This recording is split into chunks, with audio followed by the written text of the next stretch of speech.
Botou a vitrola aí pra rodar? Botou? E aí, turma, tudo bem?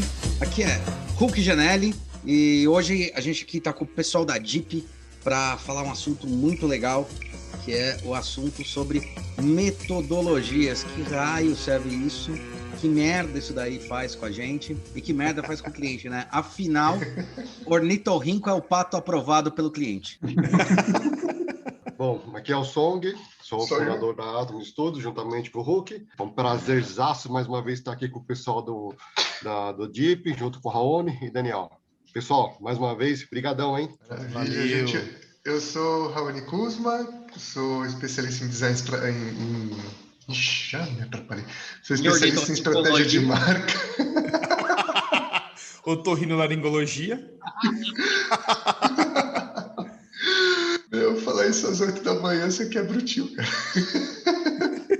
Perdi. Sou especialista em estratégia de marca, em design de conceito. E a outra cabeça do lado Deep aqui, com o Dani. E é isso aí, eu sou Daniel Faulin, fundador aí junto com a Raoni do Deepcast, idealizador de muitos projetos aí também, e sócio-diretor da Neurona Design Marcas Inteligentes. O NAG, você tem que ter um NAG para entender a marca dele. E aí, Daniel, você que falou aí sobre metodologia, por que você acha ruim e ao mesmo tempo bom? Eu acho que dependendo de como você utiliza a metodologia, pode ocasionar algum tipo de conflito no projeto. Aí eu vou te explicar o porquê. Eu acho que metodologia é bom desde quando a gente consegue adaptar para o nosso negócio, de fato. Então, por exemplo, tem hoje muito comum, né, aquele duplo diamante, que o pessoal fala de ou metodologias ágeis, etc., que está muito na moda. Tem que ver se isso faz sentido no seu negócio, no seu business, e o cliente entende aquilo. Eu acho que, como qualquer metodologia, é uma rota, né? Você segue a rota para chegar no objetivo. Então, assim, para a gente aqui, a gente pega, né, toda a parte de design thinking aqui, metodologia de design thinking, a gente adaptou para o nosso público, que é B2B, para que ele tivesse uma compreensão um pouco mais profunda sobre o que a gente queria falar, sobre imersão, ideação, desenvolvimento, lançamento e depois um acompanhamento. Então a gente adaptou um pouco para que fosse uma roupa que vestisse melhor para o nosso serviço e também para o cliente entender, entendeu? Como é que funciona a metodologia da Atom? A gente tem? Então, ponto. Vamos falar sobre a parte para a entrevista, né? Para entrevista não, para esse nosso bate-papo. É difícil a gente conseguir criar uma metodologia se a gente trabalha com criatividade, né? Uma coisa que a gente percebe é que toda hora está mudando. Com essas fases também da design thinking, a gente procura usar, mas muitas vezes a ideação vem antes da prototipação ou vice-versa. Então, isso acaba sempre acontecendo. Só que, ao mesmo tempo, a gente vê que precisa, né? Se a gente quer escalar, se a gente quer crescer, precisa ter um método, né? E é isso o grande desafio nosso. Primeiro, aqui dentro da Atom Studio, a gente está procurando criar um método, né? Metodologia, na verdade, é o estudo dos métodos, né? Dos métodos que a metodologia verifica se esses métodos realmente são viáveis ou não, né? Então, a gente procura sempre trabalhar, a gente está nessa fase ainda de métodos ainda, para a gente ver se é viável, primeiro internamente para a gente e depois para fora também, né? A gente está querendo crescer. E a metodologia serve justamente para isso, né? Para a gente poder crescer. Sem isso, a gente consegue crescer, a gente fica sempre naquele 1 a 1 e sempre dependendo dos fundadores ou dos diretores, né? Então é isso que a gente, pelo menos esse é o meu ponto de vista com relação à metodologia, tá? Isso que eu penso e a gente está procurando sempre buscar. Tá bom, como é que a gente consegue criar uma metodologia no mercado de criatividade? O que a gente faz? E esse é sempre aquele conflito, né? Como é que a gente faz isso? E se esse próprio conflito, se essa própria mudança nas fases, né? Nas fases que existem, se isso também pode ser um método também. Essa é nosso questionamento sempre, né? Legal. Muito legal. Bom, gente, eu tenho um método próprio de trabalho, porque eu nunca aguentei ficar muito encaixadinho nas coisas. Porque se vai lá para o design thinking, ele é legal até um certo ponto, né? Human Centered Design é legal até um certo ponto, né? Então, as coisas elas não têm uma entrega completa se a gente não tem nossa estrutura própria, né? E aí eu criei um método que eu chamo de design de conceito, que putz, cara, é uma metodologia que eu já estou na minha 14ª versão. Puta merda. Porque é aquela coisa, o que você falou, tem que se adaptar, né? Então, putz, no começo eu fazia conceito. Pronto, eu dava literalmente Faz um 14 curso, dias que uma ele começou. proposta. Cada dia uma surpresa. Esquizofrênico, menino. E aí, putz, você vai pegando o cliente que vai te pedindo outras coisas, você tem que adaptar e tem que ser coerente com aquilo que você está propondo, e aí você vai crescendo. Então, tipo, a última coisa que eu coloquei no minha metodologia foi tom de voz, cara, que é uma coisa que eu entregava uma coisa super pequena, me pediram uma coisa super complexa, eu falei, tá bom, vou estudar essa porra. E aí o meu tom de voz foi quase um manual de marca. Então, assim, antes eu entregava 250 páginas, agora eu estou entregando um book de 300 páginas. Então a coisa vai crescendo, vai se estruturando e adaptando, porque, enfim, cada complexidade é uma bagunça diferente. Né? É verdade. O Som que estava falando sobre metodologia, essas coisas, eu acho que a gente tem. Eu gostei do que o Som colocou, que ele é o estudo de método, né? E aí eu acho que a gente começa a ter um problema sério, né? Óbvio que eu bato palma, acho incrível o que o Tim Brown fez lá em 2002, quando ele pegou a porra do termo design thinking, que não é dele, e estudando aí a fundo, eu descobri que é tipo de, sei lá, 69 essa porra, né? E que era um estudo tal, que o cara encaixou 3 tipos de turmas de aluno, né? Engenheiros, arquitetos e designers, para resolver uma resolução de problema lá na Universidade dos Estados Unidos. E aí ele viu que os designers eles tinham, tipo, eles conseguiram chegar em resultados um pouco mais eficientes, olhando o centro do problema, que é o ser humano que a gente sempre fala, né? Que é o que a gente estuda. Ele falou, cara, esse tal de design thinking é legal, cara. Ou seja, o que ele quis dizer, esse jeito do design pensar é legal. E daí veio, né? O Tim Brown ele vem, resgata, tal, cria o design thinking. Eu lembro que quando criou, a gente já tinha se formado, fazia uns 2, 3 anos. E aí a gente falou, esses caras, puto, o pessoal da ID, a gente já pirava, né? Os caras eram do momento, né? E daí, quando a gente leu, foi aquela brochada do caralho, sabe? Fala, mas meu, tipo, foi o que a gente teve, é isso mesmo? Né? E era isso mesmo. Eu acho que tem uma questão que é um problema, né? Uma coisa é você ter uma metodologia que é estudo de métodos, né? Estudo de linguagem, estudo de estilos. O Tim Brown foi lá e pegou um monte de coisa que o design usava para sua fermentação e resolveu dar uma ordem, falar, olha, cara, se a gente olhar sobre um olhar de sequência, existe. Tem até uma fala que eu achei muito bom que ai, caramba, o Sebastiani, ele comentou, né? Que ele fala assim, que na primeira página lá do livro do Tim Brown, ele fala, né? Todo mundo pode ser designer, né? E o Sebastiani virou e falou assim, todo mundo pode ser designer até a página 2, né? Porque não é bem assim, né? Então, eu acho muito complicado, porque o que acontece? A gente vem de um pensamento super cartesiano, onde você fala que metodologia, que é o estudo do método, né? Muito bem colocado pelo Ale. Mas as pessoas elas tentam fazer uma sequenciada, sabe? Uma ideia sequenciada, um projeto sequenciado, igual se estivesse na indústria. Mas na indústria eu sei que motor que eu vou usar, eu sei que plástico eu vou injetar, eu sei que molde eu vou utilizar. Né? No design você entrega, cara, uma coisa tão surreal. A gente tem um potencial tão incrível em relação à criação, e cada vez mais eu vou descobrindo isso dando aula que, meu, a gente realmente tem que seduzir o cliente ou tem que mostrar para ele que a gente consegue chegar lá sem conseguir, sem ter aquilo lá na frente, né? Quantos clientes não chegam para ele e falam, mas o que você pensou? Cara, parece que você está me contratando. Então, eu costumo dar exemplo que é igual advogado, sabe?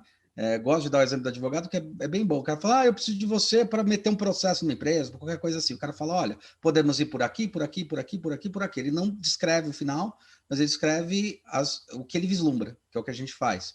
Então, a gente descreve lá no briefing inicial que a gente vislumbra, o que é possível, o que é planejável, né? E que hoje em dia eu jogo muito nas costas do cliente também, uma coisa que na minha metodologia eu não jogava. Né? Primeiro eu comecei a entender que, assim, na minha carreira, né? Na nossa carreira, a gente vai entendendo que a gente consegue fazer, a gente vai chegar lá. Eu vejo que o nosso desespero quando pega um projeto é igual ao desespero do aluno pegando projeto, é igualzinho. Ai, meu Deus, para onde quer? O que eu faço? O que eu faço agora? A gente cai na mesma, fala, caralho, o que eu faço agora? Né? Verdade. Dá desespero. Só que aos poucos você vai falando, meu, eu sei que eu vou fazer, eu sei que eu vou chegar, eu sei que eu tô lá. E eu percebi que o cliente é um dos caras mais inseguros que tem, né? Assim como qualquer pessoa, né? Ele não sabe para que lado chegar, ele nem tem obrigação, a obrigação é nossa, né? A obrigação é puramente nossa. E daí, quando a gente fala de metodologia, estudo de método, o que a gente faz? A gente descobriu no processo, principalmente no desenvolvimento de produto, que é um método um pouco diferente, né? É um jeito diferente. A gente tem que explicar para eles uma coisa que é uma fantasia que existe na cabeça e que a gente desenvolveu bem. A gente desenvolveu aqui um método que parece um alvo, na verdade, né? E foram anos desenvolvendo, né? Eu tô aí desde quando eu saí do Nokia, desde 2008, 2009, desenvolvendo esse método, né? E a gente chegou depois com a Atom mais especificamente. Mas entender assim, cara, depois que eu tiver a ideia que você olhou ela 3D, ela tá formatada, tipo, ela tá, sei lá, 30% pronta. Calma que falta, né? Falta muito. E daí é difícil o cara ver, mas ao mesmo tempo é interessante porque aí o cliente começa a entender, porra, por quanto ele tá pagando? Ele tá vendo que, caralho, ele tá pagando, né? Nem tanto assim quanto ele estava imaginando. Então, a gente criou, quando a gente cria, eu acho que a metodologia descrita pelo Tim Brown, lá do Design Thinking, ou várias, ela joga um monte de ferramenta, que são ferramentas super importantes, e quando ele organiza igual a gente organiza uma apresentação, né? O pensamento é caótico, a ideia é caótica, a gente trabalha basicamente assim com meta, que é o dia da entrega, e o que a gente precisa entregar até aquele momento, né? Eu acho que é uma profissão que, sim, você vara à noite, e não porque você é incompetente ou não, mas é porque você tem ideias a todo momento. E se você quer melhorar todo momento, cada projeto, uma pontinha, você acorda de madrugada para resolver, feliz da vida, né? Então, eu acho que isso é uma questão. Quando a gente desenvolveu, né, quando ele coloca em método, quando coloca numa ordem, que é numa ordem de apresentação, olha, geralmente a gente começa com entendendo o cliente, depois a gente começa com pegando e botando em ferramentas que dá para enumerar, né, quais são esses problemas. Quer dizer, a gente coloca em gráficos, em desenhos, depois a gente vai lá e com isso a gente tem ideias, e daí com isso a gente prototipa e com isso a gente desenvolve. Eu acho que o maior problema é que as pessoas olham na sequência que é apresentada, que é a melhor forma para o outro entender, porque afinal alguém tem que entender, né? E a gente está explicando para alguém, se alguém tem que entender, imagina a gente explicar do jeito caótico. Primeiro eu criei, aí depois de criar eu fui atrás do cliente, aí depois de ir atrás do cliente eu criei de novo, mas aí eu prototipei porque eu vi que não dava certo uma curva, mas aí depois que eu fiz a curva eu vi que o projeto não dava certo. Aí eu peguei e testei tal coisa, falei com o fornecedor. Depois que eu falei com o fornecedor, eu de novo pesquisei com o cliente, porque eu percebi que tinha uma falha ali. Eu acho que esse que é o ponto. Mas o ponto mais crítico do design, eu acho que não importa que porra de método que use, né? E cada um tem o seu estilo, tem sua forma. Você falou do duplo diamante, a gente já criou há muito tempo o triplo diamante baseado no conceito do Simon Sinek, que é o Golden Cycle. A gente colocou por quê, o que e como, enxergou, né, no processo de pensamento nosso e projetual, que tem um porquê. Se eu não entendo o porquê daquele projeto, não serve para bosta nenhuma. Se eu não entendo como eu posso resolver, eu não entendo bosta nenhuma. E se eu entendo só o quê, quando um cliente me pedir alguma coisa, um copo, eu vou desenhar outro copo, entendeu? Então a gente foi nesse pensamento. Mas eu acho que o maior problema mesmo que tem é o cliente entender que o nosso pensamento ele é circular e ele é sempre de melhoria. Ainda se tem o vício da indústria, se tem o vício da fabricação em escalonável, que faz com que as pessoas entendam que na hora que você fala temos que ajustar, o cara fala, não, mas a gente já andou, você vai andar para trás, vai refazer? Fala, porque a gente não está refazendo, a gente entendeu onde dava certo, onde não dava, os critérios, e agora a gente vai ajustar, porra. É simples assim, até o último momento que a gente conseguir, porque é assim que nasce um projeto. Uma coisa que você falou que é legal aí, do Simon Sinek, que eu, o porquê, como e o que, faz total sentido para mim hoje. Porque quando a gente trabalha com marca, a gente não tem que fazer marca por fazer, ou trocar marca só porque, enjoei, vamos trocar. Não, é estratégico, tem personalidade, tem que ter um porquê. E se for uma coisa bacana, porque eu fiz um curso do Sebastiani, que é o Brand Master lá, fantástico, eu recomendo bastante. É o merchan mesmo, porque assim, não é o merchan, mas no fundo é muito bom. Ele é um cara muito legal. E eu fiz presencial na época, né? E ele traz uma série de ferramentas ali para a gente trabalhar com touch points, stakeholders e etc. Né? E isso foi muito legal, porque me deu uma visão um pouco mais no detalhe ali das ferramentas de como atuar branding e até um pouco de design no meu dia a dia. Beleza. E depois eu fiz na Brainster mesmo, um curso de Brain Toolkit, que é um conjunto de ferramentas para a gente aplicar Brain. E aí, olha só que interessante isso. Do jeito que eles aplicaram essa metodologia, essas ferramentas no dia a dia deles, fazia muito sentido. Não sei se é porque os clientes eram muito B2C, mas para mim no B2B, de tudo que eu aprendi, eu tive que adaptar muita coisa, né? Muita coisa mesmo, porque não fazia sentido para o meu público, né? E aí, por mais que tenha algumas semelhanças, eu acho que a grande moral da história, o grande legal, que inclusive eu vi uma live dele falando, foi, cara, não tem uma metodologia certinha que você vai pegar o livro, você vai ler e a partir de hoje você vai... eu sou um designer. Eu sou um gestor de marca. Eu vou ler esse livro e vou sair aplicando. Não existe isso. E o que eu acho mais fodido é que acho que tinha 13 ferramentas lá. Hoje eu uso tipo 4 e bem feito. Então, o outro aluno ali, outra agência que viu o curso também, pode usar outras 5 ou 6 ou 7 e fazer tão bem quanto eu. Então, eu acho que isso que é o mágico da nossa profissão e do nosso jeito de pensar. Não ter uma verdade absoluta, é muito flow mesmo. E no final do dia, a gente entrega, cara, a gente entrega uma solução. Acho que isso que é o legal, só para complementar aí o que você estava falando. E é muito louco isso que vocês falam, porque a gente fica claro, né, meu? Que a metodologia não é muleta, né, cara? A gente tem que... Metodologia é ferramenta, é pensamento, lógica de trabalho, e só. Né? Mas ela tem que se adaptar ao universo que existe no momento que você vai trabalhar. E isso eu acho muito legal que vocês pontuaram, né? Porque senão fica aquela coisa de seita de designer falando, não, é A, é B, é C, é dupla pra cá, é pra cá. E você começa a ter resultados a porra da proporção áurea. Tenta acertar a proporção áurea, tenta. Cara, é bizarro. Você vai ter cliente que funciona, vai ter cliente que o cara fala, cara, foda-se você, essa metodologia. Você que se lasque. E aí, Song, fala aí, Song, o que você acha de tudo isso? O que você acha dos Scrum, Song? Eles são somente os invasores da Marvel ou serve como metodologia? Vamos falar mal de metodologia ágil depois, eu gosto disso. Que legal, vai. Metodologia ágil. Cara, minha garganta tá meio estourada, tá? Então não repara muito se minha voz mudar de repente, tá? Eu vejo isso que vocês falaram, tem total sentido, né? Mas se nós analisarmos Vamos falar sobre método primeiro, né? Acho que fica meio que tipo... Olha eu querendo colocar passo a passo, ó. Método, na verdade, é uma sequência de passos, né? Para você chegar a atingir determinado objetivo, determinado alvo, né? Vamos dizer, método basicamente é isso. Se nós designers, nós falamos que nossa metodologia funciona para mim e a metodologia de X funciona para ele. Então, quer dizer que essa metodologia que nós temos pode ser replicado por nossa equipe, por um time que nós temos trabalhando, que trabalha conosco. Então, é mais ou menos isso que na conversa que nós estamos tendo aqui, que eu estou pensando, né?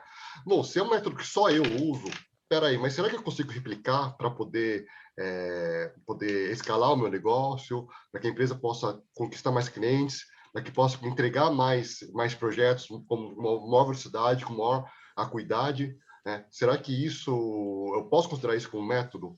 Porque, beleza, eu sei que uma sequência, né? Uma sequência é um passo a passo que é lógico para mim, mas eu consigo replicar. Se eu chamar um estagiário para trabalhar para mim amanhã, e olha, Zezinho, minha forma de trabalhar é dessa forma, faz assim.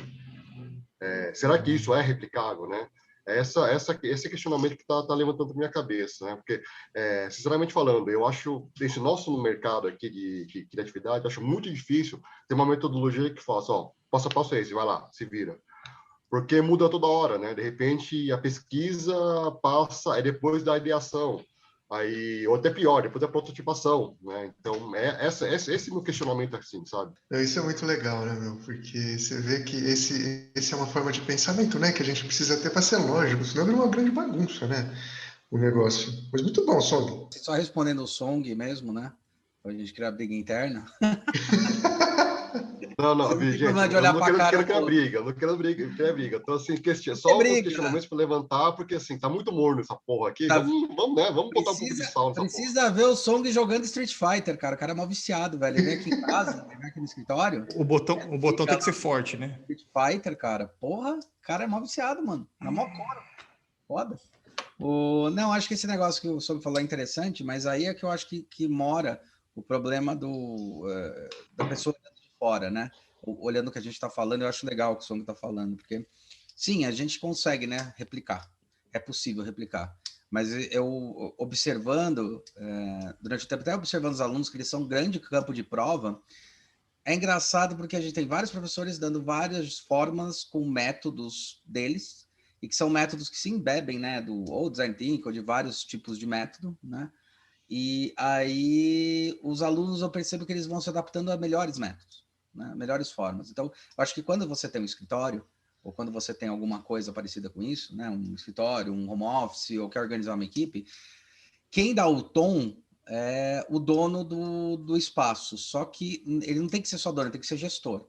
Então ele tem que saber o que exigir e o momento de exigir. E também tem muito a ver com o seu estilo, né? Então, por exemplo, uma coisa que eu não consigo admitir dentro de ninguém que trabalha comigo é o cara tirar da bunda a ideia, né? Então, assim, tá bom, se você vai desenhar primeiro, ou se você vai pensar primeiro, ou se você vai questionar primeiro, não tem problema nenhum. Só me fala da onde você tirou isso, porque eu trabalho para as pessoas e com pessoas. Então, me fez um desenho, me afirme que esse desenho é válido. Teve uma ideia, me afirme que essa ideia ela faz sentido para o público que a gente quer atingir. A gente não pode esquecer que design trabalha fazendo projeto com os outros e para os outros. Então, sempre tem que atingir a necessidade dele e acertar as dores. Como eu vou chegar nessa dor? Aí eu acho que tem várias maneiras das pessoas. A gente aqui, a nossa metodologia, que até há um tempo atrás eu tinha um preconceito com a minha própria forma de pensar, que era a questão de desenvolvimento, porque a gente tem aí a ideia, no frigir dos ovos, para a gente, tem o desenvolvimento e o detalhamento. Eu sempre achava que desenvolvimento e detalhamento era peanuts, né? Era porcaria, era tipo, qualquer designer tinha, até descobrir que não. Até descobrir que a gente tinha um método para isso e tinha um sistema para isso, né? Então, hoje em dia a gente trabalha sobre três vertentes. A criação, que tem a pesquisa, tem ideias novas, gerar conceito, gerar um monte de coisa. O desenvolvimento, que é eu pegar essas ideias e botar numa materialização. No caso aqui, a gente faz um 3D e depois os famosos porcótipos aí. E depois a gente tem a finalização, que eu detalhar aquilo para produção. Só que demorou muito tempo para eu perceber que nesse processo de desenvolvimento e detalhamento, eu tinha criação para cacete. Não parava na criação lá atrás. E muitos clientes que me procuram hoje, ou procuraram para a gente só pegar e botar para rodar, falava, cara, eu tenho que ajustar isso por causa desse problema tal. E quando eu fazia isso, eu percebia que eu saía do lugar comum que o engenheiro faria, que é aquilo lá que a gente brinca com os engenheiros, né? De tipo, é isso que você quer fazer? Então, é isso que eu vou fazer. Não, cara, por que você tá fazendo isso?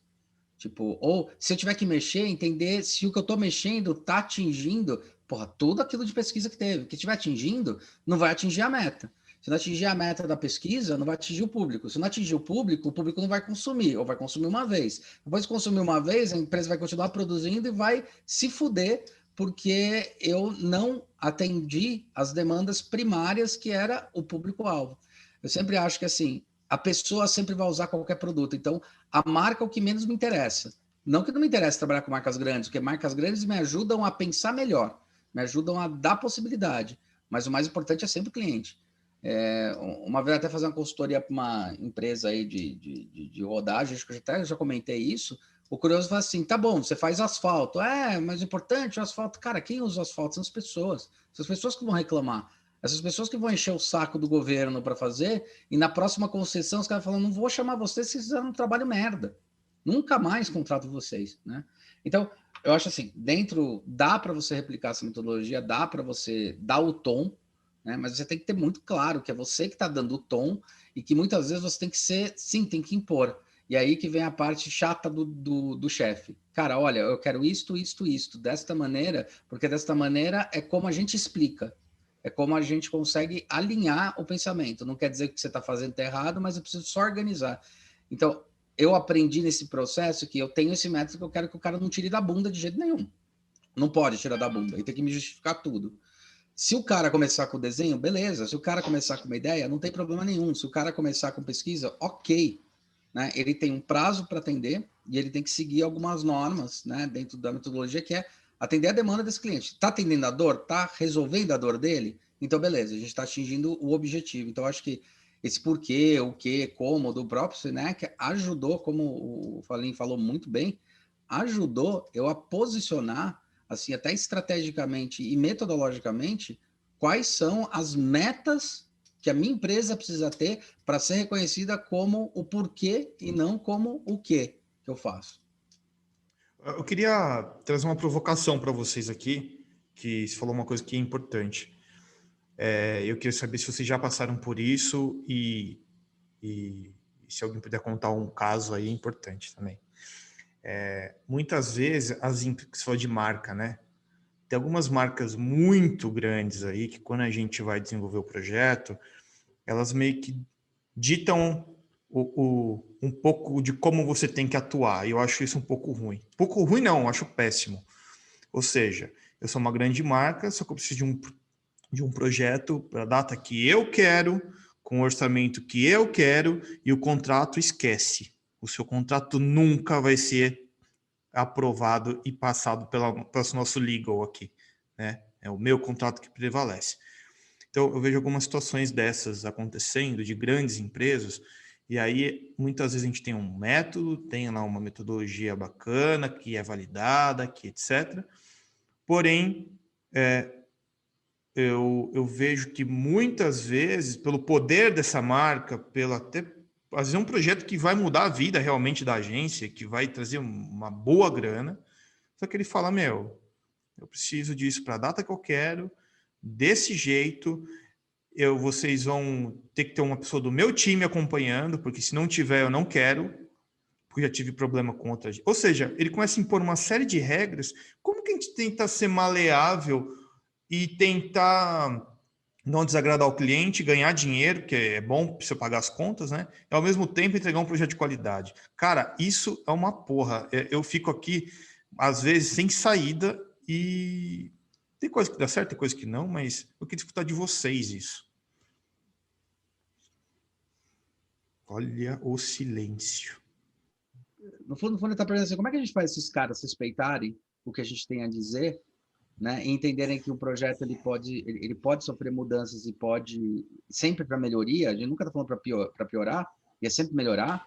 E a gente sabe que todo método rígido causa uma rigidez de processo, causa um engessamento, né? Na época que a gente trabalhava com a Natura, que foi o maior cliente que eu tive, foi a Natura. Na época que a gente trabalhava, a gente entendeu, ele já tinha entendido um negócio que foi curioso. Eles entenderam que eles tinham designers internos que iriam ajudar eles a fazer a máquina continuar rodando. E tinha que seguir os preceitos, tal, não sei o que lá. Isso eu gostei bastante de trabalhar com eles. E os externos, quando ele contratava um designer externo nos escritórios externos, era assim, cara, eu estou contratando vocês para vocês pirarem, para vocês tirarem a gente da caixinha, para vocês provocarem a gente. E quanto mais provocação, melhor. Uma coisa que eu reparei nisso, Paulo, que foi interessante, é assim, primeiro, a gente não pode deixar o cliente subir em cima da gente no sentido de opinião, e não no sentido de pedido, né? Assim, eu tenho um pedido, tenho uma meta, tenho uma coisa, entendi. Mas não, isso aqui é o certo. Quem disse para você que é o certo? Você que está dizendo? Onde é que você está tirando isso, né? Eu sempre questionei muito os meus clientes, sempre muito radical em questionar eles, né?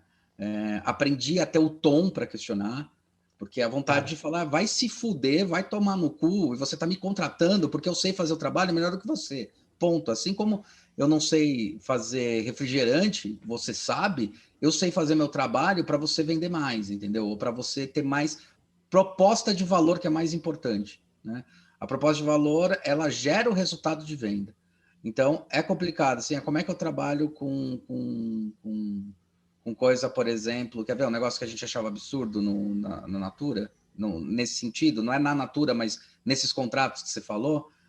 Você vai pagar 1 milhão se você contar esse projeto para alguém. Esse projeto é sigiloso. Mas, vai tomar no... na bunda, porque a gente ia de um monte de fornecedor e o fornecedor ficava contando que ele estava fazendo naquele momento para o concorrente. Falei, e aí, meu, como é que eu vou garantir que não fui eu que falei? Como é que eu vou garantir que foi? Eu percebi que isso aí foi assim, a proposta do medo, sabe? É causar o medo, o terror na agência. E uma coisa que eu reparei nesse processo todo é que não tem que causar. Esse era o maior erro das empresas. Porque eles causavam medo de falar que não tinha, que não podia falar para a concorrência, mas, meu, um designer que vai fazer perfume, igual a gente fazia. A gente chegou a fazer perfume para Fisália, para Natura, para Avon, para Boticário, na mesma época. A gente recebia um briefing exatamente igual, porque era uma agência que falava, olha, as pessoas dessa época são pessoas que... A gente recebeu na época, a gente fazia muito perfume feminino, assim, o nosso briefing é uma mulher que ela não trabalha de manhã e à noite cuida da família, mas não quer abrir mão da sua feminilidade. As três porra dos três briefings é a mesma coisa. A questão é, o que é ser feminino no universo Avon? O que é ser feminino no universo Natura? O que é ser feminino no universo Boticário? Então a gente trabalhou com essas empresas e bateu de frente, falou, não, a gente trabalha com as outras. Ficou com medo? Claro que ficou. Uma hora descobriram. Mas e aí? Falou, não vou entregar meu perfume porque não faz sentido. Se eu entregar, você pode, você pode deixar de me contratar, não porque eu entreguei, é porque eu fui incompetente para entender que cada marca é uma marca. Cada marca tem seu espaço. Hoje é mais claro isso, mas está falando de 2006, não era claro. Então, acho que assim, a gente se impor é importante, né? Dá medo, dá medo pra cacete, dá muito medo, a gente tem que pagar a conta, mas aí a gente começa também a cair naquele efeito de tipo, fala com ele que ele resolve, ô Paulinho, qual que é o teu preço? É tanto. Qual que é o teu preço? É tanto. Então vou fazer com esse cara aí que é mais barato. Não, cara, eu vou fazer com o Paulinho porque a resposta dele é que me importa, a resposta dele é que me interessa, né? Eu acho que é Perfeito, legal.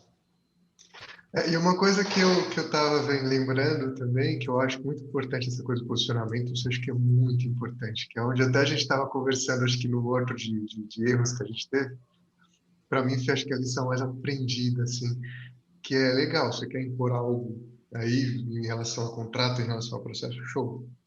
Eu tenho o meu, que é onde eu garanto entrega, né? Ele é adaptável? É. Porém, ele não dá para você engolir o processo e colocar do outro lado e achar que eu vou fazer o que o seu colaborador faz. Se eu sou consultor, eu sou consultor. Eu posso colocar o dedo na tua cara e falar, cara, você está no caminho totalmente errado. E se você não me respeitar, o problema é teu. Eu não tenho vínculo, né? Mas isso foi uma coisa que eu aprendi na porrada também. De entender os limites e uma coisa que eu aprendi muito, isso para mim foi muito importante, é ser muito transparente. Então, até aqui, se você quiser incluir o seu processo, cara, é perfeito, a gente pode andar tranquilo. Mas daqui para cá é a minha forma de trabalhar, não é nem de pensar, é o meu forma de trabalho, que é onde eu garanto entregar. Posso pensar de qualquer coisa, mas eu tenho um caminho a ser seguido. Senão, você, me contrata outra pessoa, que vai ser muito mais barato, muito mais rápido, muito mais direto. Mas é porrada, aprender apanhando então, eu entendo isso, eu estou 100% de acordo com vocês, mas às vezes o cliente tem uma oportunidade ali que ele impõe algumas coisas. Por exemplo, um exemplo bem comum que acontece comigo. Legal, eu defino lá no contrato que eu tenho que ter um ponto de contato com o cliente. Então, você tem 5 sócios lá, eu quero que falar com um só, e nas tomadas de decisões, todos os 5 presentes. Porque daí fica aquela coisa, né? Eu não concordei, tem que mudar, não sei o quê. Daí, beleza. Daí o cliente fala assim, legal, Daniel, pago lá 1 milhão que você quer, aí ficou bom, hein?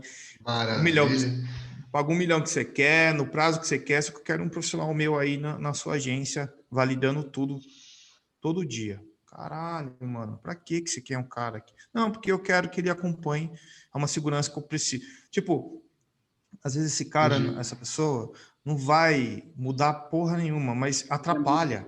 Às vezes, Então, assim, a minha pergunta é se vocês já passaram por esse tipo de coisa, porque às vezes o cliente coloca algumas condições que, porra, é importante fechar aquele projeto. A marca é legal, o projeto é bacana, mas tem algumas condiçõezinhas ali que não... Puta, e aí eu fico nessa sinuca de bico aqui. Eu concordo, o jeito de falar, o jeito de argumentar, eu acho que a gente tem experiência nisso, né? mas não sei se vocês têm algum exemplo que aconteceu aí que no final o cliente impôs, aceitou e ou foi muito bom ou foi tipo uma merda, assim, sabe? Eu tenho um caso de um cara. Foi o oposto, na verdade. O cara não falou assim: não vou ter alguém do meu time aí do teu lado. Tipo, o cara falou: vou assinar o contrato, só que eu quero você aqui no meu escritório das 9 às 6. Eu falei: filhão, aí não faz sentido, né? É nem Aí o não tem consultor, como. né? Pois é. Aí eu, tipo, conversamos e declinamos. Porque eu falei: cara, não é possível. Tipo, você quer me das 9 às 6, eu vou cobrar o triplo do preço, porque, enfim, não faz sentido, tipo, virar teu Pagar colaborador por um exclusividade, projeto. né? Pois é. Mas foi o oposto, assim. Essa especificamente de ter alguém no meu escritório, graças a Deus ainda não, espero não A única ter. coisa que eu passei perto disso, lembrando, uma treta que a gente tem. A gente fala muito de engenheiro, mas a gente tem um pessoal que é muito mais problemático nesse quesito, né? Que é um problemaço que na década de 90 cresceu muito, nos anos 2000 deu uma dor de cabeça para a gente do tamanho do mundo, às vezes ainda dá, que é a porra do pessoal de marketing, né? Eu acho que o pessoal de marketing ele não tem noção de algumas coisas, eles têm muita noção, a gente já sofreu com isso, já sofri com isso com o cliente. Quem dá o tom é o marketing, aí você vai falar com o marketing ele começa a conversar, aí você fala, tá, mas você está falando sobre o quê? Sobre o produto? Como é que a gente vai vender? Como é que vai falar? Cara, vender é outra meta, cara, é outro dado. Eu não vou entrar na sua alçada. Não, mas se a gente não definir, eu falei, quantas vezes o cara não quis definir o posicionamento de um produto ou a criação, né, em cima de uma meta de venda, né, em cima de uma meta de uma propaganda ou de uma linguagem de propaganda que o cara ia fazer. Você tem que explicar, tipo, não, projeto é uma coisa, a propaganda é outra. A propaganda você pode ser maleável, pode ser mutável, é temporal, né? Você faz por nicho, por momento, e eu não posso definir um projeto por esse tempo, porque ele vai durar tanto quanto a propaganda, né? Então, a gente sofreu muito com o pessoal de marketing. A gente brinca com engenharia, mas o pior público é o público de marketing dentro das empresas. Eles que querem falar, eu dito tom porque eu estou aqui no topo, que eles chegaram no topo e merecem estar por vários motivos. Realmente o marketing vem, tem um crescimento, um entendimento dessa proposta de valor entregue, eles sabem entregar proposta de valor, mas eles entregam sobre um argumento, né? Então, assim, é só ver propaganda de carro, né? Propaganda de carro, o cara, ele vende a sedução do carro, mas ele não vende o que foi o projeto do carro. Ele nunca vende o que foi o projeto. Esse carro é bonito, é elegante e tal, mas não foi isso que foi determinado para ele, né? É estratégia de momento de venda. Faz um sentido. Então, acho que talvez, eu não tive ninguém interno, mas a gente teve muito marketing metendo a mão, onde não era o momento dele meter a mão. Eu não estou falando para ele dar sugestão, eu estou falando dele falar, não, mas o certo é fazer isso, mas vai fazer isso para quê? Porque a gente vai lançar esse produto agora no mercado infantil, agora no Dia das Crianças, e o Dia das Crianças é a data mais importante, então a gente tem que fazer assim, cara, mas você está fazendo um produto para a criança. Eu espero que não seja só para esse Dia das Crianças. Até porque você está fazendo um produto, que o cara vai fazer uma ferramenta que vai custar milhões, que o cara vai ter que produzir vários. Aí você faz pontual, você está pensando igual um marketing pensa. Estou fazendo uma estratégia de venda, que é uma estratégia pontual, numa data pontual, num ano Covid. É diferente quando sumiu o Covid, e qual vai ser a estratégia no ano não Covid, onde eu vou ter o mesmo produto? Porque o produto não pode morrer da noite para o dia, né? Então, isso aconteceu. Eu acho que é aquela história, Paulinho. Uma coisa que a gente sofreu um pouco, que eu e o Song a gente discute bastante, é até que ponto a gente quer crescer a empresa. Até que Pô, ponto o número de pessoas tem. Porque eu tenho um giro, eu tenho um salário que eu preciso ganhar, é uma coisa que eu preciso ganhar. Perfeito, óbvio, né? E tem que manter assim. Mas, às vezes, quando a gente chegou a ter 16 funcionários, a gente tinha 2 funcionários que eram de gráfico, que não era nossa força, mas a gente tinha, em alguns pontos, os 2 funcionários eram muito bons, que eles deixavam o nosso custo muito alto, né? O nosso custo mensal, o nosso custo fixo alto. Começou a perceber, preciso ter, não preciso ter. E aí eu acho que as diretrizes trabalhistas mudaram bastante, tanto que vários escritórios de arquitetura e design usam uma opção dentro das leis, que é o seguinte, abre uma empresa, faz o CNPJ, eu pago para você, ia pagar 3, pago 5, né? Ou pago 4, aí a pessoa fica feliz, por quê? Porque você vai ter que passar nota, e um dia que eu não precisar mais de você, tchau, passar bem. O que eu não acho errado, tá? Desde que esteja bem acordado, eu não acho errado. Mas assim, da mesma, aí eu acho errado quando esse escritório faz isso e depois começa a ameaçar o funcionário. Aí eu acho errado em qualquer aspecto. Mas às vezes crescer demais faz você olhar que você tem que fechar coisas e tem que aceitar algumas propostas que são dentro. A gente aceita embaixo? Claro que tem. Claro que tem que aceitar. Não estou falando que é um mundo colorido rosa. Óbvio que aceita. Mas tem os limites do próprio método de pensamento do trabalho. Se ele vai prejudicar o teu escritório, pode ter certeza que em 2, 3 anos, que é uma curva de crescimento interessante, você vai começar a ser olhado daquela maneira. É difícil pra cacete. Você vai perceber isso aí depois que passou 2, 3 vezes pelo processo e falar, meu, não vale a pena. Quantas vezes eu já fechei, ou eu já tive que baixar a cabeça, no bom sentido, não é baixar a cabeça, ai, coitado de mim, é falar, não, puta, o cliente é legal, o cliente é bom, cara, vai ser fantástico para eu pegar, vai ser incrível pegar. Pegava, era legal, o portfólio foi bom pra cacete, até hoje é bom, mas você olha e fala assim, qual foi o aprendizado que eu tive naquele lá? Aí eu me coloco meio como se eu fosse um funcionário, né? Eu fui para uma empresa, trabalhei na empresa, ela foi importante, foi que momento aquilo lá já não é mais bom para mim, que eu tenho que sair daquela empresa e trocar de empresa. Então eu acho que esse que é o ponto. Quando você chega você tem que chegar numa balança que é super complicada e só sentindo que é a balança de tipo, se eu inchar demais, eu tenho que pagar essas contas e sim, eu vou aceitar os clientes, eu tenho que aceitar algumas coisas que são limites. Eu brinco eu falo com todo mundo uma coisa, assim, sempre. Você quer ser chefe, né? Todo mundo sonha em ser chefe. Então, bem-vindo ao mundo onde você vai ter o pior chefe da sua vida. O pior. Porque não existe chefe pior do que o cliente. E não estou falando que ele é ruim. Eu tô falando que ele Verdade, verdade. eu tô falando que ele não sabe para onde vai. Eu tô falando que eu que tenho que ditar o tom de um projeto. E ditar o tom não é mandar. Ditar o tom e falar, olha, é melhor ir para esse lado. O chefe que, tipo, todo mundo fala sobre emprego, sobre um monte de coisa, né? E eu falo que ninguém investe, às vezes, em pequenos negócios aí dentro do Brasil. É uma crítica. Porque, assim, cara, o pequeno empresário, ele é um cara que, se ele não fecha, ele não paga as contas. E as pessoas estão acostumadas a ser salariadas. Então, assim, se eu fiz um trabalho merda no mês, eu vou receber. Hoje eu não tô afim. Hoje eu vou. Cara, se a gente não faz, não cai o cheque no final do mês, velho. É simples É. assim. Eu não pago meu funcionário. Então, assim, a gente aceita regras do jogo, sim, porque são as regras de recebimento e tá certo. Só que eu acho que aos poucos você impondo vai ajudando você a ser percebido no mercado. Acho que talvez o case mais importante, não falando mal ou não, foi. Não, isso eu não vou falar. Desencana. Manda bala. Deixa eu só dar minha palhinha. O Daniel colocou uma posição, eu fiquei refletindo até agora, tá? Que eu acho que o mais importante do que o método ou a metodologia é a entrega. Que tudo isso que nós estamos discutindo, vamos criar uma metodologia para isso, para aquilo. Mas assim, o método não é o protagonista. O protagonista é a entrega, né? Uhum. Então, acho que esse era o mais interessante é qual o melhor método para entregar o produto ou o serviço da maneira mais eficiente e eficácia para o cliente, para o que ele espera, porque ele precisa, né? Nem sempre o que ele espera, mas o que ele precisa. Né? Acho que isso é o ponto principal que a gente tem que discutir. Né? Se temos que, de repente, sei lá, vamos esquecer o que nós fazemos desde então, para poder atender esse cliente grande. Vamos ter que reestruturar para atender esse cliente grande que vai mudar a vida da minha empresa.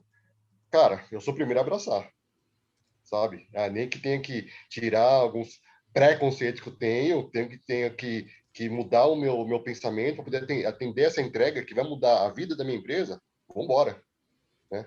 Acho que esse é o ponto mais importante do que discutimos. Mas isso mas o método não vai trabalhar como método para fazer essa entrega que o cliente está querendo. Mas, cara, tudo bem, mas você tem um contrato grande e vai mudar a sua vida. Vamos ser flexíveis nesse sentido, né? Tem que ter uma pessoa, ele exige que tenha uma pessoa dentro da minha empresa. Ok, mas como é que nós podemos fazer com que essa pessoa fique do nosso lado? Eu vi isso acontecer, tá? Eu estava numa multinacional em que o pessoal mandou uma diretora financeira para o Brasil para vasculhar todo o nosso passo a passo. Só que, assim, a gente conseguiu trazer ela para o nosso lado de tal forma que ela acabou dizendo sim para tudo para a gente, justificando para a matriz lá fora, e que acabou sendo uma aliada nossa, né? Entendeu? Então eu acho que, de certa forma, a entrega tem que ser mais importante, sabe? Acho que esse é um caso, eu lembrei disso agora, que é um caso que aconteceu comigo, eu vi isso, vivenciei isso, e realmente ela veio para fiscalizar, veio para apertar botar X em um monte de coisa que estava fazendo, mas no final das contas acabou falando os yes para tudo e foi para frente. Então isso também é outro fator que aconteceu, que acontece também. Ou seja, o designer ele tem que ser completo, né? Já percebeu? Ele tem que saber precificar corretamente, ele tem que saber vender o próprio projeto, ele tem que ter metodologia, além do campo de conceito, ele também tem que entregar um projeto visualmente bacana. Ou seja, a gente somos um malabaristas do século XXI. Bonito, gostei disso. É, Gostei mas, Demais, disso. cara. nós temos a vantagem, tá? Assim, o que você falou, Paulinho, é basicamente o que o empreendedor ou o empresário tem que ter. Só que Exatamente. o Boa. design tem uma vantagem melhor, porque a gente consegue se adaptar muito rapidamente ao ambiente, né? Acho que isso é o nosso grande Perfeito. diferencial com o pessoal lá fora, tá? Acho que isso que a gente faz quando a gente pense sempre novas formas de poder atender, a poder atingir determinado projeto, determinada entrega, tá? Acho que isso é a principal vantagem que nós temos perante aos demais, digamos assim. Muito bom, muito bom. Até completando o que o Song falou, aconteceu com a nossa empresa, né, Song? A gente começou com a ideia lá atrás de o Song ele é muito bom para vender objetos tangíveis, produtos tangíveis, né? Tipo, ó, é um ventilador, então eu sei como vender, eu sei como me estruturar, eu sei o quanto eu tenho, para que eu tenho que vender, como eu tenho que fazer a distribuição e a carga disso. A gente começou com essa ideia quando começou a Atom, né? Quando o Song começou inicialmente a Atom, que eram produtos com fabricação 3D. A gente, aqui atrás de mim, vocês não vão ver, mas atrás de mim está a primeira impressora que a gente comprou, a famosa Atom 1, né? A gente queria ter 100. E no meio do caminho, a gente começou a perceber que, estou falando assim, 2015, né, 2016, no meio do caminho a gente começou a perceber um movimento de mercado que mostrava que ia virar commodity. Bom, se vai virar commodity, não vale a pena ter as impressoras, porque está gastando muito tempo, por exemplo, do Hulk, que consertando consertando a impressora, ajustando, vendo, tá, não sei o que lá. Então, o que a gente pode fazer? Vamos atrás de filamento. Vamos atrás de filamento para entender. Virou commodity também. Ou a gente percebeu que ia virar commodity. Então, tipo, não é meio por esse assunto. Mas então o que a gente está discutindo? Está discutindo a industrialização 4.0, a agilidade de produção, o desenvolvimento. Como é que a gente pode, então, entregar aí esse valor para outras empresas? Então, a gente foi mudando, que hoje a gente tem os canais, e a gente agora está participando também junto com vocês do DIP, porque a gente percebeu que como a gente entrega para as pessoas aquilo que as pessoas não estão enxergando e que a gente está enxergando, né? Que é essa maleabilidade que o design tem. Ele testa rápido, ele prototipa rápido e ele também entende rápido o mercado, porque muito bonito falar sobre testar, mas quantas empresas não testam, dão com a cara nos burros e falam, vou continuar porque eu estou fazendo um negócio errado. Pode até estar fazendo, mas não está percebendo o picture maior, né? Que será que esse mercado é um blue ocean ou um red ocean? Onde pode ter falhas no processo. Então, isso que o senhor falou é legal por causa desse tipo de visualização, né? A gente tem a habilidade de realmente mudar. Se a gente fosse ver quantas vezes a gente mudou o nosso... Não mudou, não.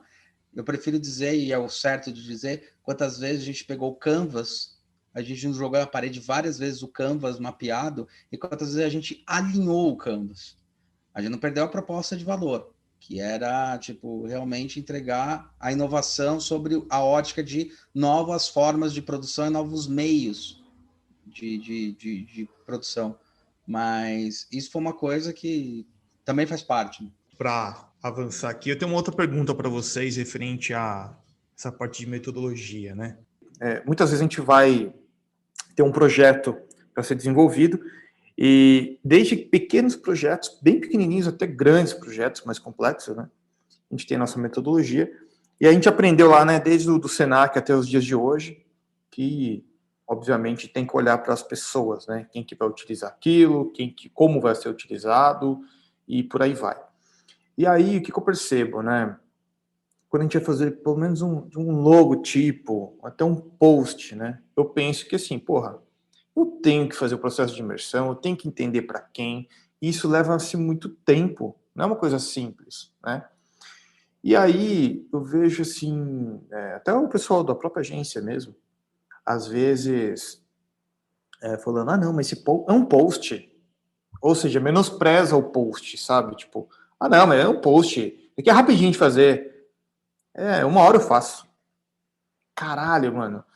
Mas essa 1 hora que você tá desenvolvendo, se você não tiver um embasamento muito bom sobre aquela marca, sobre o público e tal, pode ser uma coisa devastadora.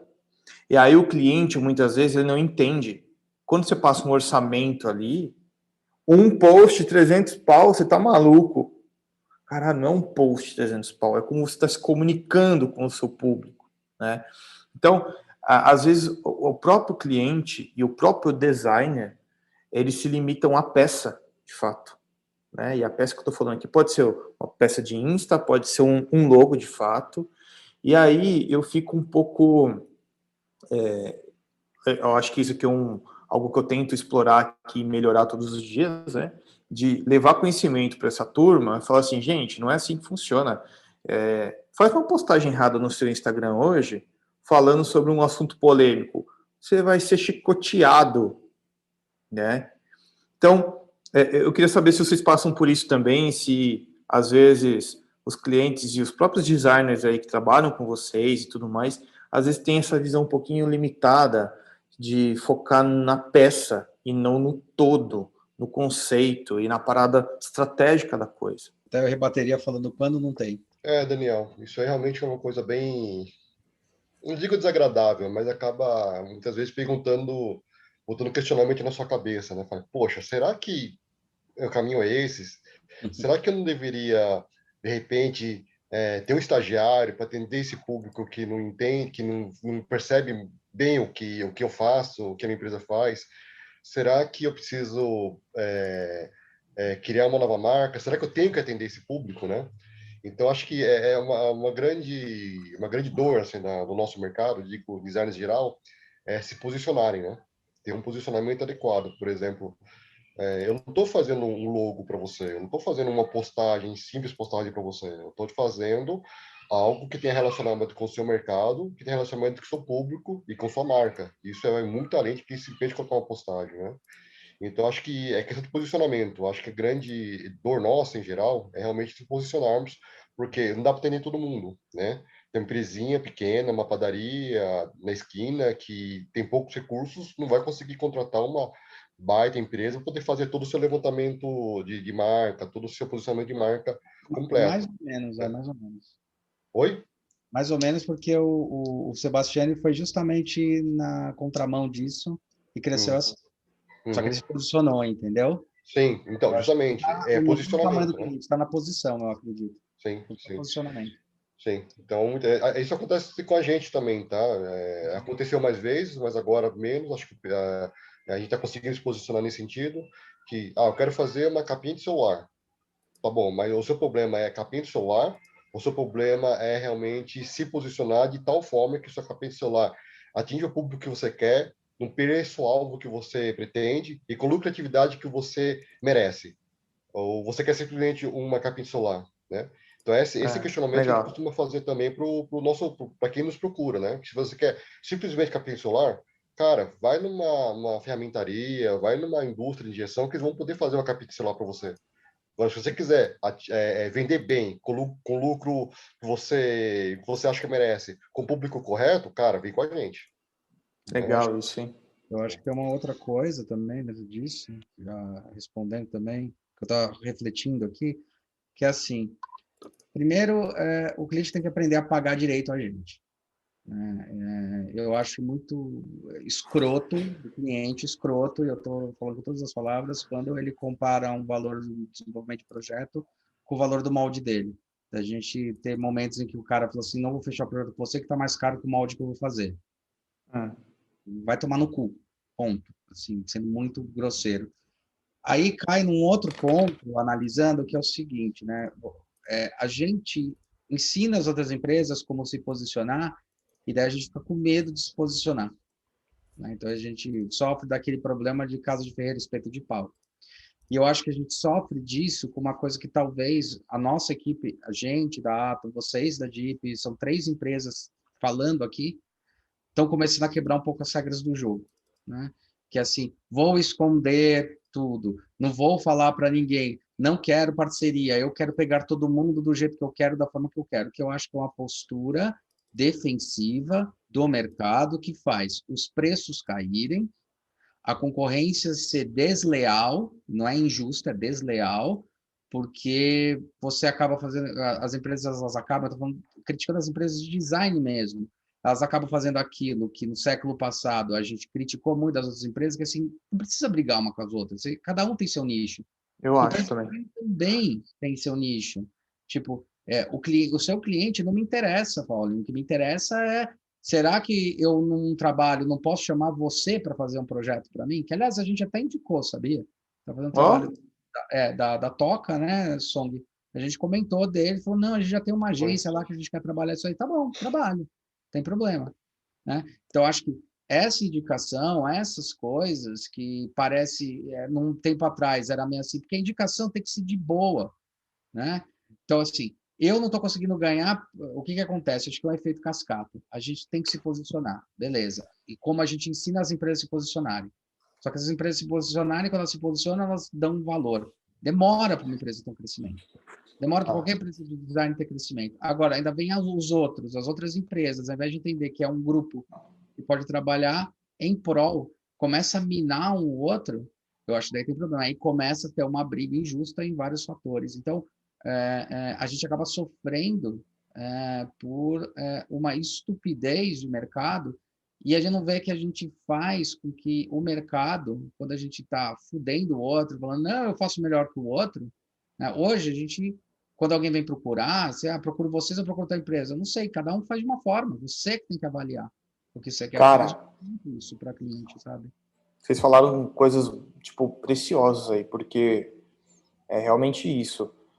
Ainda mais nosso mercado, assim, né, que é uma profissão não regulamentada, enfim, É. e a gente tem que provar a todo momento uma série de coisas aí pro mercado. Eu quero que a Ana Couto, ela seja fodida em branding mesmo, porque ela tá levando informação de qualidade pro mercado, ela tá educando essa galera.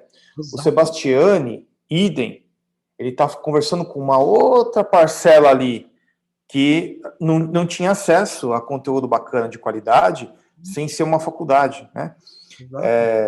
E entre outros, a Troiano, tem outras agências aí, a própria Tátil, que vai para uma pegada muito eco, sustentabilidade e tudo mais. Ou seja, porra, eu teria um prazer enorme de falar com essa galera e indicar projetos para essa galera também, porque no fundo, cara, a gente tem que fortalecer a parada e não jogar o trabalho do outro no lixo, né? E isso talvez possa ter uma questão de sobrevivência do ser humano, né? De querer ser maior que o outro e Não tal. sei, eu acho que Mas a gente aprendeu de uma maneira errada, só isso. A gente aprendeu a subir em cima do outro e a gente sabe que não é assim. A gente sabe que não é assim. e, O tempo não, mostra, que eu quero ser filosófico. O tempo me mostrou que eu trabalhando em parceria. A gente está sofrendo disso agora, Paulinho. Tem um cara que eu pois sempre é, nele, que é o Marcos Batista. A gente apostou, eu sempre apostei que trabalhar em equipe era a melhor coisa que podia. A gente está fazendo um monte de trabalho junto. E ele virou pois para é. ele e falou: eu vou fazer isto aqui, isso, estratégia, e esse cara é para resolver os problemas técnicos do seu projeto. Ponto. Acabou. Tipo, não tem cara melhor para resolver isso que ele. Assim como não tem cara melhor para resolver tal coisa do que eu. Entendeu? Então, Exato. é só com o tempo, porque é aquela história. Em primeiro momento, você puxar o tapete do outro, que eu já vi acontecer isso, já vi muito próximo de mim acontecer isso, puxar o tapete do outro, você conquista o cliente na hora, e consegue pegar a conta.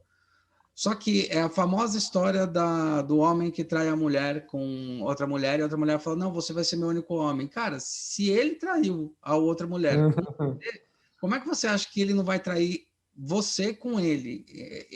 Você também, sabe? É meio a ilusão, entendeu? A ilusão... Eu acho que talvez, pensando numa forma estratégica geral, em indústrias, empresas, escritórios, aquela porcaria, aquela merda que a gente ouve de empresa, a gente ouve de indústria, a gente ouve de um monte de coisa. Engraçado, a gente não ouve de quem está na liderança, por exemplo, Natura. A Natura falava bastante isso, mas quando chegava nos líderes, os caras falavam, calma, calma, não é isso não, galera. Temos que fazer com calma. Não é assim, não é a qualquer custo. A gente ouvia isso. Quando tinha as reuniões sempre final de mês tem a reunião com os chefões, os caras, não, peraí, tem coisa errada, gente, vocês estão atropelando coisa. Isso aí não fala a linguagem da imagem, não fala tal coisa, não fala tal coisa. E eu olhava, a gente, como um escritório, a gente olhava e falava, caramba, a gente falou isso. E daí a gente começou a ganhar relevância. Eu acho que a questão de imediatismo, é confundir imediatismo com proposta de valor. Proposta de valor você constrói. Imediatismo é apagar incêndio. Aliás, imediatismo é imediatismo. E o brasileiro, assim, o mercado brasileiro, ele ficou muito mal acostumado que curto prazo é o que, na verdade, se chama apagar incêndio, e não curto prazo. Perfeito. E se você está apagando incêndio toda hora, você nunca tem tempo para respirar. E você nunca vai se posicionar. Então, eu acho, sabe, isso aí que você falou da Ana Couto é perfeito, cara. Só que, ao mesmo tempo, eu acho que os designers têm que descer do tamanco deles, tá? Que é aquela coisa que dentro da ciência também se fala muito. Assim, Ana Couto. Vamos falar sobre Ana Couto, com esse nós mesmos, não importa. Cara, se eu for chamar uma Ana Couto para dar uma entrevista aqui, vocês para a Deep e eu para a Ata, vai falar, não sei, vai enrolar, vai fazer com doce. Tipo, eu sei porque eu já tentei chamar umas 2 vezes, tá? Por quê? Eu sou conhecida. Não é, caralho. A Questo Nó que a gente conhece pra cacete, que, cara, todo mundo conhece, a gente conhece, os caras têm coisa em Nova York, tem coisa na... Os caras são foda pra caralho. Foda pra caralho. Ninguém no design conhece, cara. Ninguém fora do design conhece. Nenhum aluno de design conhece. Eu dou aula, eu fico assustado. Falo, mas vocês não conhecem? Não? Como vocês não conhecem? É um dos maiores escritórios hoje no país. Conhece a Ana Couto? Não. Conhece o Guden? Não. E eu tô falando de aluno de terceiro, quarto ano. Então, o que eu tô falando isso? Os alunos estão desinformados? Não. Vamos inverter essa história? Tá com muito estrelismo. Porque Ana Couto é famosa na nossa geração, porque a gente acompanhou. E agora que a geração mudou? Ela está se comunicando ainda com essa nova geração? Ela vai crescer do jeito que crescia? A gente está se comunicando? Então, é um pouco desse pavão que a gente tem que descer. De a gente, em eventos de design, encontrar outros designers. Porra, quantas milhões de vezes a gente encontrou o Fernando Prado em um evento? Milhões! Puta cara foda pra caralho, bom pra cacete, não sei o que lá. Os alunos, eles já ouviram falar na Brandster, já ouviram falar no Sebastiani. Vários dos meus alunos. Nunca ouviram falar no Fernando Prado. O cara que ganhou mais prêmio no Brasil em iluminação nos últimos anos. O cara é o concurso. Então, assim, tem que descer do tamanco. E entender que esse descer do tamanco é que eu não estou brigando. Porque a gente ainda está brigando com outras empresas quando acontece. E não está brigando pro mercado, para melhorar o mercado. Tipo, os alunos, as pessoas novas, não conhecem essas empresas. Ponto. Não conhecem. Ninguém nunca ouviu falar na Questo Nó, ninguém nunca ouviu falar na Ana Couto, a não ser quando trabalha. Quando vai trabalhar e volta e fala, nossa, eu fui trabalhar na Ana Couto. Puta, na Couto é do cacete, meu, legal, você foi lá. E eu não conhecia. Falo, porra, cara, você tá formado há 2 anos, fez faculdade, não conhecia na Couto e trabalha com gráfico. Como assim? Então, eu acho que é isso. No final das contas, vou ser muito honesto, a gente, Ana Couto, Questo Nó, Tátil, estão todos no mesmo balaio e não estão percebendo. Porque a gente é famoso entre nós. A gente é importante entre nós, mas eu preciso ser importante para a indústria. Eu preciso ser importante para esses caras, porque esses alunos, eu sempre falo, esses alunos, uma hora vão ser tomadores de decisão, uma hora vão estar na chefia de empresas, e uma hora vão falar, lembrei daquele escritório que era legal, vou chamar eles. Porque eles vão tomar decisão. Acho que tem um pouco disso também. Legal, legal. Muito boa reflexão, hein? Bom, gente, e para a gente concluir aí, vamos fazer um bate-bola rápido aí, o que a gente... Cada um falar um pouco mais para reflexão aí para o público que está escutando a gente, a importância de uma metodologia ou como que a gente pode auxiliá-los, né? Tanto quem está começando agora ou quem já trabalha há um tempo e ainda tem dificuldade com essa questão de metodologia. Acho que se cada um puder falar um pouquinho aí para a gente concluir, o que vocês acham? Metodologia, acho que tem que deixar bem claro para os ouvintes, inclusive para a gente, né? Nós mesmos. Metodologia não é o objetivo, não é o target, né? Não é o alvo. Metodologia é o caminho que a gente vai traçar para atingir determinado alvo, certo? A minha metodologia não necessariamente é a mesma do Neurona, mesma do Raoni, mas a intenção final é atingir o alvo, né? Acho que isso tem que deixar bem claro que eu tenho o melhor método do mundo, a minha metodologia é linda, maravilhosa. Fala, ok, mas entrega relevância para o seu cliente, entrega relevância para o mercado, entrega realmente aquilo que as pessoas esperam. Então, é um ponto de reflexão, né? Metodologia não é o protagonista, não é a estrela de Hollywood, né? Ele é o tapete vermelho para você atravessar. Boa. Muito bom, hein, Song? Caraca, depois dessa eu acho que eu vou ficar quieto. Eu também tava com vontade de ficar quieto. Não, Vambora aí, vamos Hulk. lá, vocês que me inspiram. Vamos lá, Hulk, vambora. Só tem uma frase para falar que eu achei uma frase genial do Charles Harper. Sabe quem é o Charles Harper? Two and a Half Men. Lembra? Ele falou uma frase muito boa. Hoje tá idético, né? Mas já foi comedor, né? Exatamente. O Charles Harper falava assim: não existe projeto ruim, existe falta de vontade de executar. Verdade, não, mas eu acho né, que o que o Song falou é muito legal. A metodologia é o caminho que você segue para traçar os objetivos. Uma outra que tem que ficar claro também é que você não tem que procurar um escritório por causa da metodologia. A metodologia faz parte do DNA, e sim, igual o DNA de uma marca, o DNA do seu escritório, é como ele funciona, é como ele faz o relógio funcionar, é a forma como ele faz para entregar relevância. Tá? Eu acho que as empresas não têm que procurar por causa de metodologia. As empresas têm que procurar por causa de resultado. O que é essa empresa? Igual quando a gente vai contratar alguém. Eu olho o portfólio, eu olho o cara, falo, bacana. Entendi como é que você pensa. O que essa pessoa pode vir a fazer para minha empresa? Eu acho que as empresas têm que começar a pensar assim, o que esse escritório pode vir a fazer para minha empresa? Para chegar num ponto e falar, o Hulk não tem competência, o Paulin tem. E não tem que ser um problema isso, sabe? Tem que ser solução, sabe? Então, eu acho que esse que é o ponto da metodologia, não é procurar uma empresa, não é procurar outras agências por causa da metodologia. Você usa Design Thinking? Todos os designers usam Design Thinking. Ponto, acabou. Design Thinking é simplesmente trabalhar, fazer para os outros, né? Pensar com os outros, fazer para os outros. O designer que não trabalha a pessoa como centro da ação, o centro do projeto, não é designer. No meu ponto de vista, não é. Tá? Ele não está trabalhando o design. Aí é que está a diferença do micreiro lá atrás, né? Que a gente critica. O micreiro, ele pode até entregar um produto bonito e pode até acertar, mas ele vai acertar. Ele não vai entender. Né? Eu acho que tem que ser procurado através dos resultados que eu contratar essa empresa vai me dar, vai me gerar no futuro. E pagar bem por isso. Porra.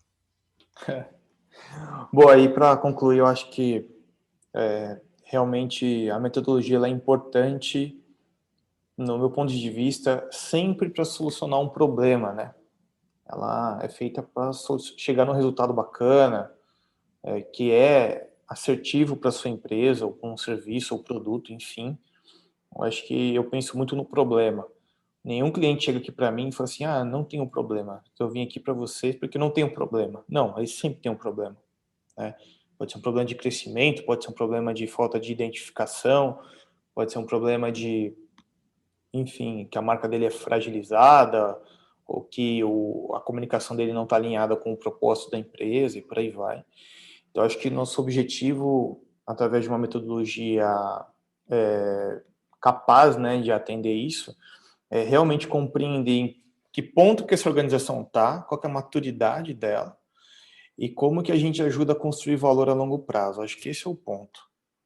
Se a metodologia ela tem ferramentas ali capazes de a gente construir valor a longo prazo para os nossos clientes, para as pessoas que estão envolvidas no projeto, eu acho que ela cumpre com o papel dela. Né? No final de tudo, trazer resultado, ele pode vir de diversas formas, né? Desde monetário, tempo, percepção e por aí vai. Show de bola, galera? O papo foi muito bom hoje, hein? Show de bola, foi bom. Obrigado aí a todos pela participação. Hulk, Song e o Raoni que já saiu. Meu, é um prazer falar com vocês e todas as manhãs que a gente vem, né? Espero que tenha muitas manhãs pra gente refletir, cara, mas é do caralho, é muito demais, velho. É muito legal, cara, muito bom. Segundo podcast aí, ó, com a dupla, só tenho que agradecer, vai sendo uma coisa até filosófica, tá realizando um sonho meu desde 2008, quando eu ouvi falar em podcast, cara, que eu sabia que era um setor legal pra caralho para trabalhar, que era a questão do podcast aí. E eu tenho que agradecer quem, para mim, foram os precursores aqui no Brasil que me fizeram olhar, que foi o pessoal do Jovem Nerd. Top. Lá atrás eu já ouvi os caras e eles foram muito precursores, abriram um caminho. E para nossa metodologia, inclusive, foi fundamental a gente abrir o canal do YouTube, abrir os podcasts, porque hoje em dia os nossos clientes entendem a nossa metodologia, compreendem a nossa metodologia, compreendem o que o design faz, o que é mais importante, para isso que está servindo. Então, a gente sabe que a gente está fazendo esse trabalho, que não está sendo fácil, está desdobrando em 10, né, Som? Vocês também.